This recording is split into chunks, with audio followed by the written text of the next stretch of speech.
പ്രധാനമന്ത്രി ഉജ്ജ്വല യോജന ഗുണഭോക്താക്കൾക്കായുള്ള സബ്സിഡിയുള്ള LPG സിലിണ്ടറുകളുടെ എണ്ണം കുറച്ചു. വർഷത്തിൽ 9 സിലിണ്ടറിൽ നിന്ന് 4ലേക്കാണ് വെട്ടിക്കുറച്ചത്. പശ്ചിമേഷ്യയിലെ സംഘർഷത്തെ തുടർന്നുള്ള പശ്ചാത്തലത്തിൽ അന്താരാഷ്ട്ര LPG വില ഉയരുന്നതിനെ തുടർന്നാണ് ഈ തീരുമാനമെടുത്തിരിക്കുന്നത്.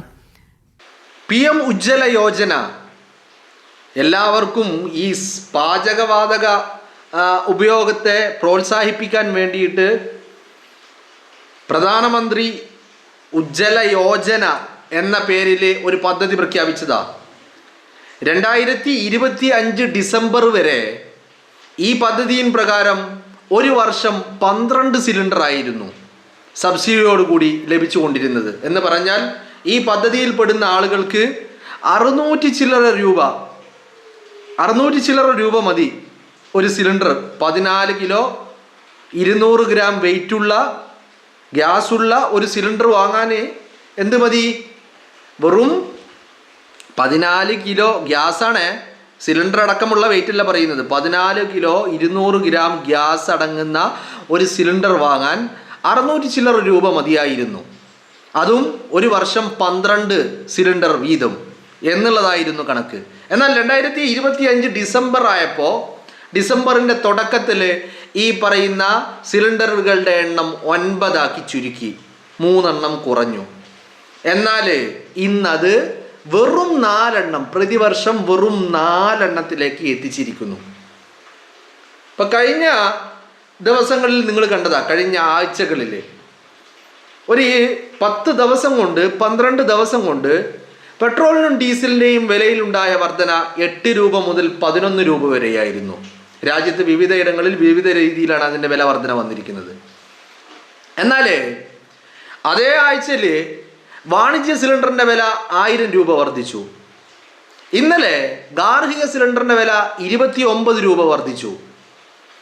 ഇന്നിപ്പോൾ ഈ സബ്സിഡിയോട് കൂടി നൽകുന്ന ഗ്യാസ് സിലിണ്ടറുകളുടെ എണ്ണം വെറും 4 പ്രതിവർഷം 4 എന്ന് പറഞ്ഞാൽ 3 മാസത്തേക്ക് 1 എന്നുള്ള രീതിയിൽ 3 12 ഒരു വർഷത്തേക്ക് 4 സിലിണ്ടർ എന്നുള്ള രീതിയിലേക്ക് വെട്ടിച്ചുരുക്കിയിരിക്കുന്നു. ഇത് കാണുമ്പോൾ എനിക്ക് ഓർമ്മ വരുന്നത് ഗുജറാത്ത് മുഖ്യമന്ത്രിയായിരിക്കുമ്പോൾ നരേന്ദ്രമോദി നടത്തിയ ആ സംസാരം എൻ്റെ കാതുകളിൽ മുഴങ്ങുക. 400 രൂപക്ക് ഗ്യാസ്, പെട്രോൾ 50 രൂപക്ക്, ഡോളറിൻ്റെ മൂല്യം, രൂപയുടെ മൂല്യം എന്ന് പറയുന്നത് 45-ലും താഴെ. എല്ലാവരുടെ അക്കൗണ്ടുകളിലേക്കും എല്ലാ സ്ത്രീകളുടെ അക്കൗണ്ടുകളിലേക്കും 5 ലക്ഷം രൂപ വീതം ഡെപ്പോസിറ്റ്. അങ്ങനെ രാജ്യത്തോട് നരേന്ദ്രമോദി പറഞ്ഞ കാര്യങ്ങളാണ് ഓർമ്മ വരുന്നത്. ഇന്നിപ്പോൾ ഈ പറയുന്ന സബ്സിഡി ആയിട്ട് നൽകുന്ന ഗ്യാസ് സിലിണ്ടറുകളുടെ എണ്ണം 4 ചുരുക്കിയിട്ടുണ്ടെങ്കിൽ വളരെ കൃത്യമായിട്ട് അതിനുള്ള കാരണമെന്ന് പറയുന്നത് രാജ്യം നേരിടുന്ന പ്രതിസന്ധിയാണ്. ആ പ്രതിസന്ധിയിൽ ഒന്ന് ഇന്ധനക്ഷാമമാണ്.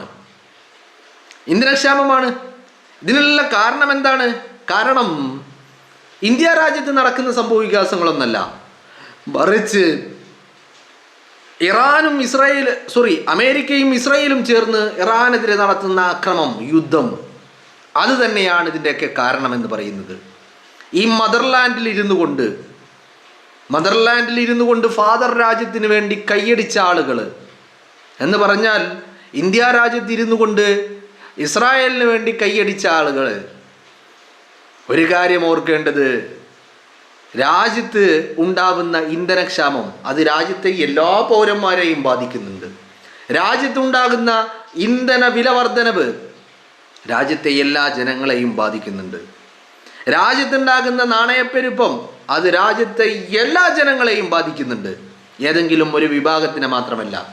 രാജ്യത്ത് രൂപയുടെ മൂല്യത്തകർച്ച, അതിൻ്റെ അഡ്വാൻറ്റേജ് ആണെങ്കിലും ഡിസഡ്വാൻറ്റേജ് ആണെങ്കിലും, അതും അഡ്വാൻറ്റേജ് ഉണ്ടോ എന്നുള്ളത് മറ്റൊരു വിഷയം.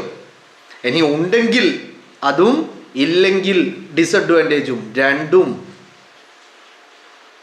രാജ്യത്തെ എല്ലാ ജനങ്ങളെയും ബാധിക്കുന്നുണ്ട്. മനസ്സിലായില്ലേ? എന്ന് പറഞ്ഞാൽ രാജ്യം നേരിടുന്നത് വലിയ ഒരു ക്രൈസിസാണ്. ഏതൊക്കെ മേഖലയിൽ രാജ്യം ക്രൈസിസ് നേരിടുന്നു? നരേന്ദ്രമോദിക്ക് ഇതിനെക്കുറിച്ച് വല്ല ചിന്തയുമുണ്ടോ? ഇല്ല. എന്തിനെക്കുറിച്ചാ ചിന്ത? ചിന്ത മുസ്ലിമിനെ കുറിച്ച്, ചിന്ത പശുവിനെ കുറിച്ച്, ചിന്ത ബീഫിനെ കുറിച്ച്, ചിന്ത അമ്പലങ്ങളെക്കുറിച്ച്, പള്ളികളെക്കുറിച്ച്, പള്ളികളെങ്ങനെ അമ്പലമാക്കി മാറ്റാം എന്നതിനെക്കുറിച്ച്. എന്നാൽ ചിന്തിക്കേണ്ടതായ ഒരുപാട് വിഷയങ്ങൾ. ഒന്ന്, രാജ്യത്തെ ഏറ്റവും പ്രധാനപ്പെട്ടത് സാമ്പത്തിക മേഖലയാണ്, മറ്റൊന്ന് വിദ്യാഭ്യാസ മേഖലയാണ്. രണ്ടും അധോഗതി, രണ്ടും തകർന്ന് തരിപ്പണമായിരിക്കുകയാണ്. വിദ്യാഭ്യാസ മേഖല രാജ്യം സ്വതന്ത്രമായതിനു ശേഷം ഇന്ന് വരെ കണ്ടിട്ടില്ലാത്ത രീതിയിലുള്ള പ്രതിസന്ധി നേരിട്ടുകൊണ്ടിരിക്കുക. സാമ്പത്തിക മേഖലയോ അതിനേക്കാൾ വലിയ മോശം അവസ്ഥ. ഇന്ത്യ രാജ്യം കണ്ട ഏറ്റവും വലിയ മോശം സിറ്റുവേഷനിലൂടെയാണ് സാമ്പത്തിക മേഖല കടന്നുപോയിക്കൊണ്ടിരിക്കുന്നത്. രൂപ 100ലേക്ക് എത്തുകയാണ്. രൂപയുടെ മൂല്യമാണ് പറഞ്ഞത്. ഡോളറുമായിട്ടുള്ള രൂപയുടെ വിനിമയ നിരക്ക് അത് 100ലേക്ക് എത്തുകയാണ്. പെട്രോളും ഡീസലും വില ഓരോ ദിവസവും രാവിലെ എഴുന്നേൽക്കുമ്പോൾ ഏതെങ്കിലും ഒന്നൊക്കെ കൂടിയിട്ടുണ്ടാകും. അതിങ്ങനെ ഒരു സൈക്കിൾ പോലെ. ഒരു ദിവസം പെട്രോൾ ആണെങ്കിൽ മറ്റേ ദിവസം ഡീസൽ, പിന്നെ CNG, പിന്നെ വാണിജ്യ സിലിണ്ടർ, പിന്നെ ഗാർഹിക സിലിണ്ടർ, വീണ്ടും CNG, പിന്നെ ഇങ്ങനെ തിരിഞ്ഞും മറിഞ്ഞു. അതിനിടയിൽ ഈ പറയുന്ന സാധനങ്ങളൊക്കെ ലഭ്യതയും ഗണ്യമായിട്ട് കുറയുക.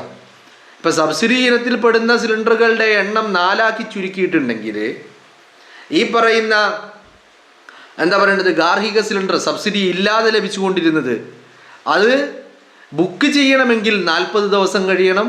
40 ദിവസം കഴിഞ്ഞാൽ ബുക്ക് ചെയ്താൽ സിലിണ്ടർ ലഭ്യമാകണമെങ്കിൽ വീണ്ടും 20 ദിവസം കാത്തിരിക്കണം.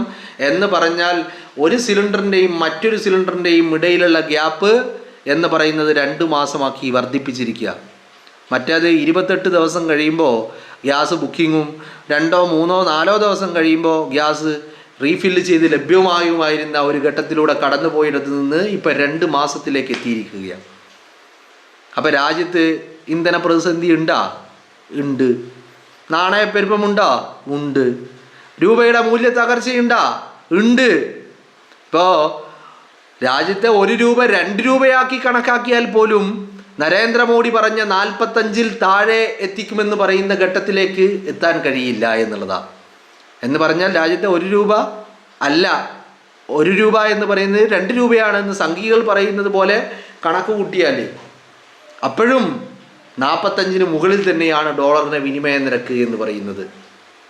അല്ലേ? കൃത്യമല്ലേ? രാജ്യത്ത് ഒരു കാര്യം മാത്രം കൃത്യമായി നടക്കുന്നുണ്ട്. അത് രാജ്യത്തിൻ്റെ വിദ്യാഭ്യാസ മേഖലയെ തകർക്കുക, രാജ്യത്തെ ജനങ്ങളെ 2 ചേരിയിലാക്കുക, ജനങ്ങളെ തമ്മിലടിപ്പിക്കുക, രാജ്യത്തിൻ്റെ വിദ്യാഭ്യാസ മേഖലയെ തകർക്കുക. എന്തുകൊണ്ടാ? കാരണം മറ്റൊന്നുമല്ല, ഈ വിദ്യാഭ്യാസ മേഖലയിൽ ഉണ്ടാകുന്ന മുന്നേറ്റം അത് സംഘപരിവാറിന് അനുകൂലമാകില്ല, അത് വെറുപ്പിൻ്റെ വിദ്വേഷത്തിൻ്റെ രാഷ്ട്രീയത്തിന് അനുകൂലമാകില്ല എന്നുള്ള തിരിച്ചറിവാണ്. കാരണം വെൽ എഡ്യൂക്കേറ്റഡ് ജനറേഷൻ, ഒരു വിദ്യാഭ്യാസമുള്ള ഒരു തലമുറ, ആ തലമുറ വെറുപ്പിൻ്റെ വിദ്വേഷത്തിൻ്റെ വക്താക്കൾക്കൊപ്പം നിലകൊള്ളില്ല എന്നുള്ള തിരിച്ചറിവ് തന്നെയാണ്. നിങ്ങളൊന്ന് ആലോചിച്ച് നോക്കണം. ഇപ്പം രാജ്യത്ത് സംസ്ഥാനങ്ങൾ തമ്മിൽ വലിയൊരു മത്സരം നടക്കുന്നുണ്ട്. ആ മത്സരത്തിൽ വിദ്യാഭ്യാസ മേഖലയിൽ 1ാം സ്ഥാനത്തെത്താൻ വേണ്ടിയിട്ട് യോഗി ആദിത്യനാഥിൻ്റെ UP ചെയ്തത് എന്താ? ഈ കഴിഞ്ഞ CBSE എക്സാം അട്ടിമറിച്ചു, ക്രമക്കേട് നടത്തി.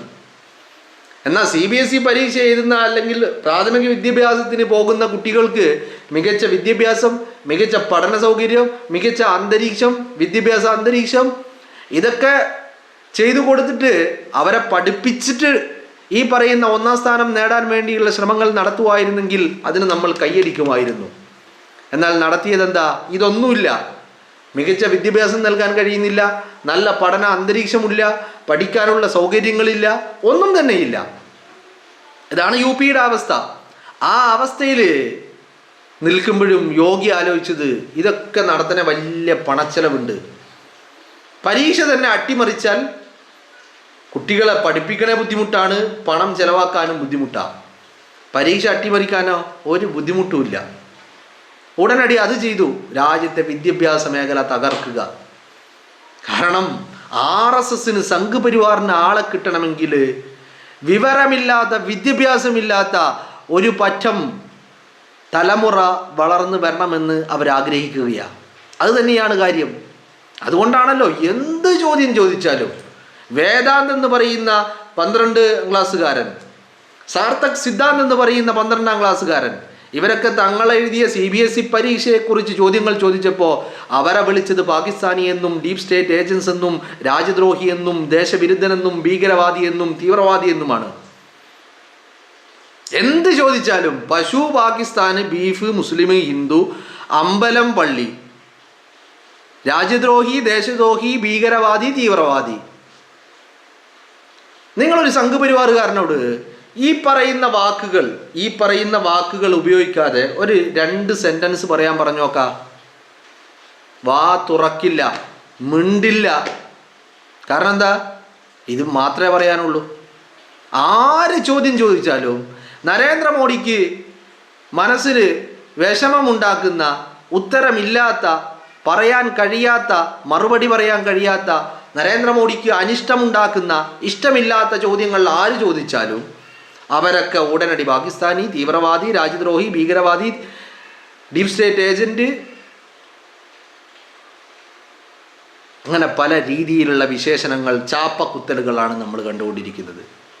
ഇപ്പം എന്താണെങ്കിലും 400 രൂപക്ക് ഗ്യാസും ഇല്ല, 50 രൂപക്ക് പെട്രോളും ഇല്ല. എന്തിന് 2000 രൂപ കൊടുത്താൽ പോലും മര്യാദക്ക് ആവശ്യത്തിന് സുലഭമായിട്ട് ഗ്യാസ് കിട്ടാനില്ല എന്നുള്ളതാണ് രാജ്യത്തിൻ്റെ അവസ്ഥ എന്ന് പറയുന്നത്. പക്ഷേ രാജ്യത്തെ ചർച്ചകൾ എന്താ? ഇപ്പോഴും പശുവാണ്, മോഡിയാണ്, മന്ദിറാണ്, മസ്ജിദാണ്, ബീഫാണ്. ഇതൊക്കെയാണ് രാജ്യത്തെ ചർച്ച എന്ന് പറയുന്നത്.